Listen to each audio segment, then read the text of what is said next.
I wasn't supposed to be there. 29 years of marriage, and I was standing in the back row of Gerald Beckett's funeral, like a stranger who had taken a wrong turn into someone else's story.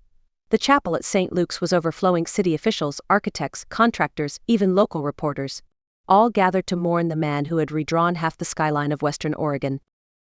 I'd arrived in my 10-year-old Corolla and parked between two black Teslas. A soft drizzle had started as I stepped out, but I didn't bother with an umbrella. I wasn't there for appearances. I was there for my children. Tessa had called me that morning, her voice thick with emotion. "Mom, I know you and Dad didn't end on great terms, but can you come? For Nolan and me?" So I came. I wore a plain black dress from Kohl's and no makeup. I sat in the last pew, far from the front row where Whitney Crowley sat draped in designer black, her blonde curls pinned just so, sunglasses perched on her head like she belonged in a movie. She looked like a grieving widow. I looked like what I was, the woman who had been quietly erased. The service was nearly over when Andrew Cole, Gerald's longtime attorney, stepped up to the podium and cleared his throat. "Before we close today's service, I'm required by law to acknowledge the reading of Mr. Beckett's final testament." Whitney turned her head, visibly startled. "Per the will dated February 12, 2020, he continued, Gerald Beckett leaves his entire estate, including all business holdings, real estate, and insurance policies to his wife Lorraine Beckett." Silence fell over the room. 200 people turned to look at me. And that's when I realized. Gerald may have left me, but he never removed me. Before Whitney, before the silence, before the courtrooms and signatures, there was a life that felt honest. That life was mine. Gerald and I met during our senior year at Oregon State. He was studying architecture. I was double majoring in English and education. We were young, driven, and full of dreams. He said he fell in love with me the moment I corrected his grammar in front of his drafting classmates. I said I fell in love with the way he really listened when I read aloud lines from East of Eden. By the time we turned 30, we had built what looked like a perfect life. A 2-story home in Maple Grove with a wraparound porch and hydrangeas in the front yard. A chocolate Labrador named Jasper. 2 children, Tessa and Nolan, who made every sacrifice feel like it mattered. Gerald founded More Partners, his architecture firm, in a rented office above a coffee shop. I supported him by teaching full-time at Westbridge High. I made dinner while he drafted blueprints late into the night. I wrote lesson plans at the kitchen table while he practiced his presentations in front of the mirror. We were a team. Our weekends had a rhythm. Saturday mornings meant pancakes in the local farmer's market. Sunday evenings were spent watching old black and white films, our legs tangled on the couch like teenagers who hadn't yet learned to worry. Even during the busy years when Tessa was juggling choir and AP biology, and Nolan was nursing a soccer injury, Gerald always found time for us. He took days off for parent-teacher conferences. He once flew back early from a conference just to catch Tessa's piano recital. We weren't glamorous, but we were real. I wasn't ambitious in the way Gerald was. I didn't need accolades or awards. I found fulfillment in my students' essays, in the way Tessa hugged me after a hard day, in Nolan's lopsided birthday cakes. My world was built from small things done with great love. And for a long time, Gerald seemed to understand that. He used to say, "I couldn't do any of this without you, Lorraine. You're the blueprint beneath everything I've built." I believed him. I believed that being steady was enough. That showing up, staying loyal, loving hard, that all of it mattered. But eventually I would learn something Gerald never said out loud. Even solid foundations can be abandoned if someone decides to build somewhere shinier. I just didn't know back then how replaceable love could be. It was the firm's annual Christmas party in December 2019 that gave me my first glimpse of the unraveling. More Partners always hosted something grand, but that year was extravagant even by Gerald's standards. They rented out the entire top floor of the River Point Hotel, velvet drapes, crystal chandeliers, live jazz trio. Gerald told me it was all part of their rebranding. "We're growing, Lorraine. We need to make an impression." I spent a week choosing my dress, settled on a forest green satin gown that Gerald once said brought out the color in my eyes. He smiled politely when he saw me that night. "You look nice," he said, already half scrolling through his phone. The ballroom buzzed with energy. Clients sipped cocktails near the fireplace. Junior architects clustered near the hors d'oeuvres, trying to look confident. I stayed close to Gerald, offering practice smiles, shaking hands, keeping quiet. Then I saw her. She stood near the bar, laughing with a group of men from the marketing team. Tall, blonde, wearing a red dress that shimmered under the lights.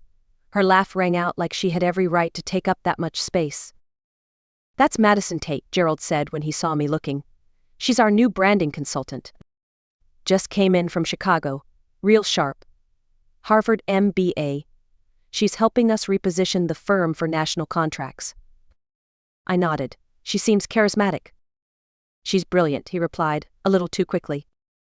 I noticed something then, something small but unmistakable. The way he looked at her. It was the way he used to look at fresh blueprints or a newly framed house, like it held promise. Potential. Later that evening, I overheard 2 junior associates talking near the dessert table. "Did you hear the way Gerald introduced Madison to the Sinclair investors?" One whispered. "Called her our strategic game changer." "Yeah," the other said. "But when he introduced Lorraine, it was just my wife. Not even head of English at Westbridge. Just Lorraine." The words hit harder than I expected. That night, as we left the hotel, I asked Gerald what he thought of the event. "It was productive," he said. "Madison really knows how to work a room." He didn't ask what I thought. He didn't notice I hadn't touched my dinner. And for the first time in nearly 3 decades, I felt like a guest in my own marriage. The changes didn't happen all at once. They crept in like fog, soft, quiet, disorienting. At first, it was just longer hours. Gerald started working late more often, saying Madison had scheduled client strategy meetings that ran past dinner. Then it was weekend site visits that popped up out of nowhere. The man who once guarded family time like a sacred ritual began to treat our routines like inconveniences. He still came home, but something in him didn't. I'd leave his favorite turkey and cheddar sandwich on the counter, only to find it untouched when I cleaned up at night. "We ordered in," he'd say offhandedly. "Madison found this place downtown amazing Thai." Madison found. Those 2 words became the background noise of our home. I'd try to make conversation over dinner, talking about my students, the school's new curriculum, Nolan's upcoming visit. Gerald would nod distractedly, eyes on his phone. "That's nice, honey." "That's nice." He didn't hear me the night I told him I was considering switching to part-time next semester. He didn't react when I mentioned Tessa had won an award for her hospital's patient care initiative.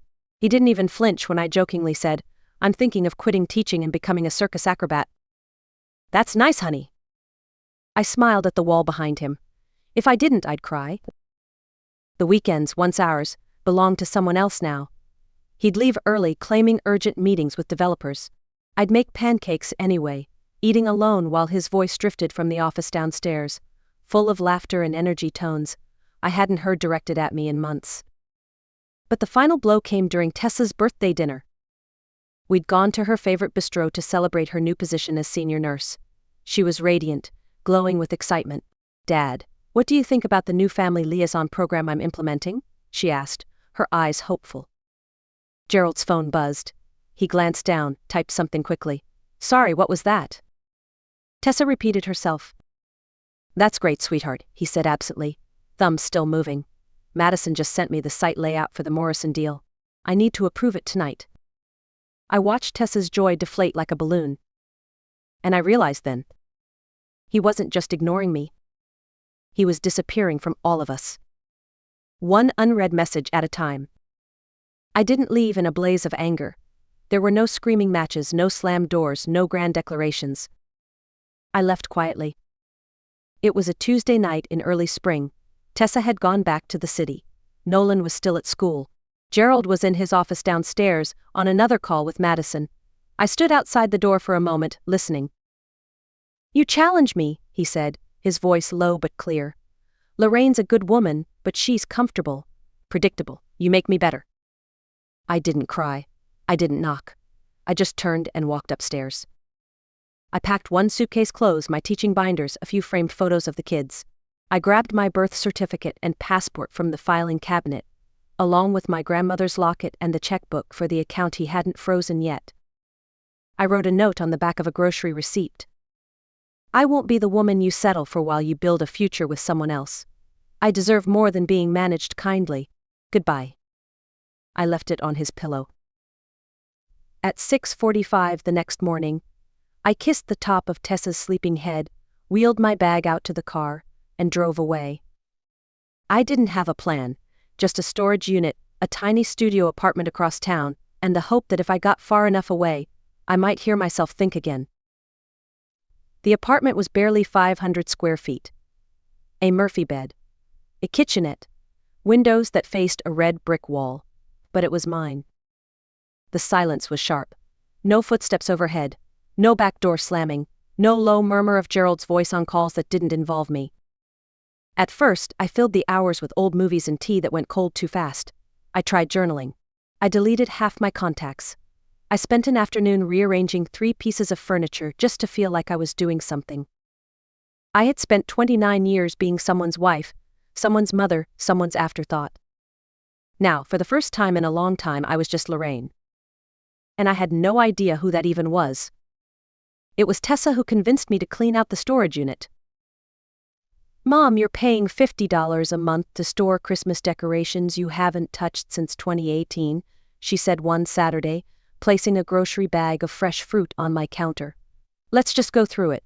If nothing else, it'll give you space literally and mentally." The unit sat on the edge of town, a beige metal box nestled between rows of identical beige metal boxes. Unit 311 billion. Inside were cardboard tombs of a former life teolite holders, cookbooks, mismatched plates, and boxes labeled Gerald's office. We made a small workspace near the entrance and started sorting.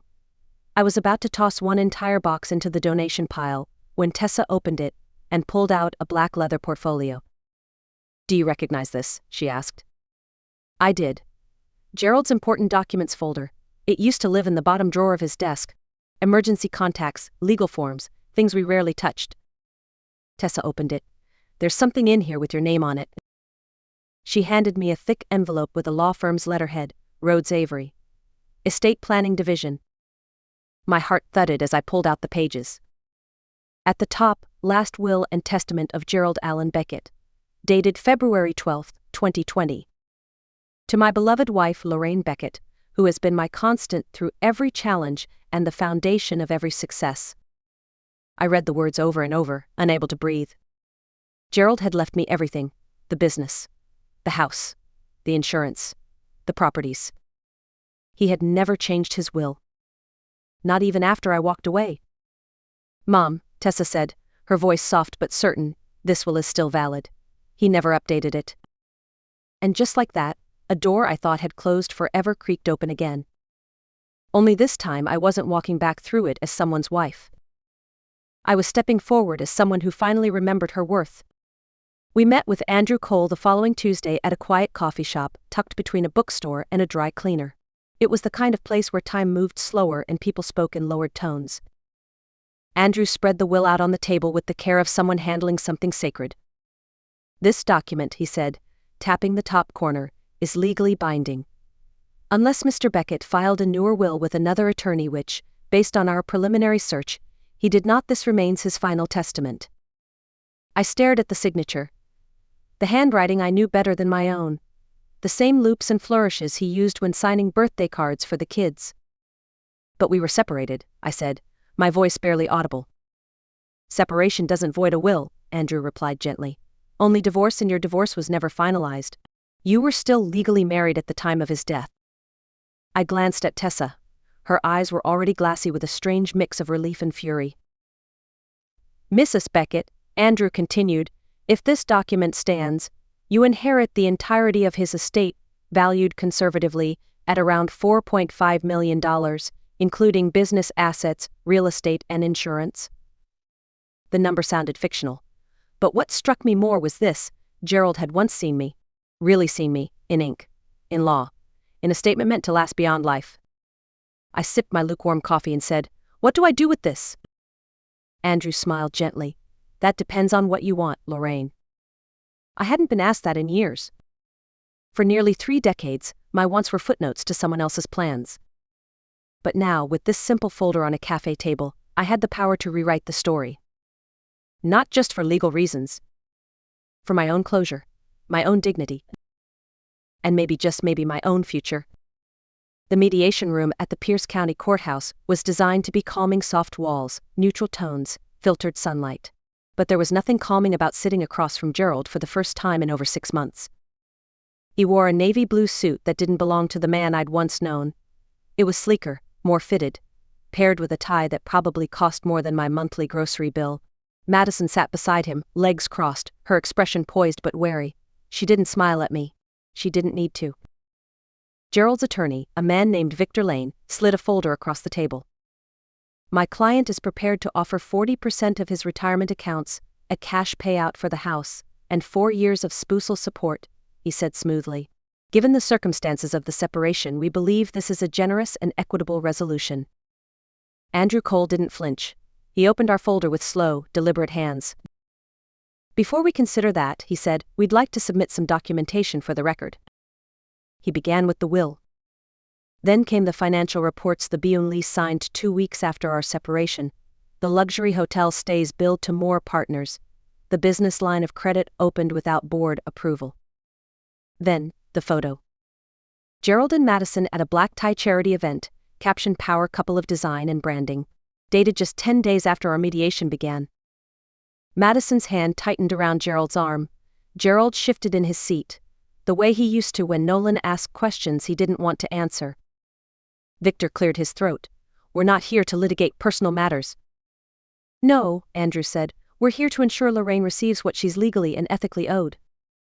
Then, for the first time, Gerald spoke. What do you want, Lorraine? He asked, quieter than I expected. I met his eyes, those same eyes that once watched our children sleep, that used to search for me across crowded rooms. I want recognition, I said, not revenge, not pity, just acknowledgement that I mattered. That our life mattered, that I wasn't just background noise in your success story. He said nothing. And in his silence I heard everything. The mediation adjourned without agreement. But for the first time since I'd left, I walked out of that room standing taller. Because I wasn't asking to be seen anymore. I was demanding it.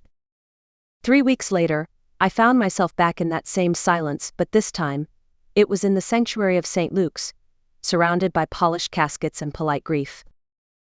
Gerald had died suddenly of a heart attack. 56 years old, a man who had once been so full of plans, meetings, presentations, trips, and now gone. The funeral was exactly what I expected. Expensive, elegant, curated. Madison had spared no detail. White lilies everywhere. A string quartet playing Vivaldi. A slideshow of Gerald's professional milestones flashing silently across a screen. I stood in the back again, wearing the same black dress I'd worn to our mediation. Not out of spite, just convenience. People whispered when they saw me, some with sympathy, others with judgment. But I didn't care. Because I knew what was coming. Andrew Cole stepped up to the podium near the end of the service, a familiar folder in his hands. Per legal requirement, he began, I am here to acknowledge the last will and testament of Gerald Allen Beckett, dated February 12, 2020. All heads turned. Madison's posture stiffened. Andrew's voice remained calm. Mr. Beckett's estate, including all business holdings, property, investment accounts, and life insurance, has been legally designated to his wife, Lorraine Beckett. Gasps rippled through the pews. Madison's expression collapsed in real time. Her lips parted, but no sound came out. She looked around for support. For someone to challenge what had just been said. No one did. Andrew continued. This includes more partners, the residents on Oak Hill Lane, commercial properties in downtown Portland, and life insurance policies totaling $2.2 million. It was not just money, it was everything. Madison had built her future on a man who never legally made her part of it. After the service, as people filtered out with lowered voices and sideways glances, Madison approached me. This isn't fair, she whispered. We had a life together. I looked at her, the woman who once stood between my past and my peace. No, I said, calm and quiet, you had his attention, I had his commitment. And that was the difference. He had tried to erase me. But in the end he left behind the one truth he couldn't rewrite. I was still his wife. And I had the paperwork to prove it. By September, I'd moved back into the house on Oak Hill Lane. My house now, entirely, legally, unquestionably mine. But it no longer looked like the place Gerald and I had shared. I stripped away the cold grays and sleek metals Madison had installed, replaced them with warm colors, soft light, and bookshelves that wrapped around the living room like old friends. The kitchen was mine again, too, rebuilt from memory. The copper kettle returned to its rightful spot, the recipe cards from my mother taped back inside the cabinet doors. I didn't restore the past. I redefined it. One Saturday morning, I was reading student essays in my new sunroom when the doorbell rang. It was Miriam Beckett, Gerald's mother.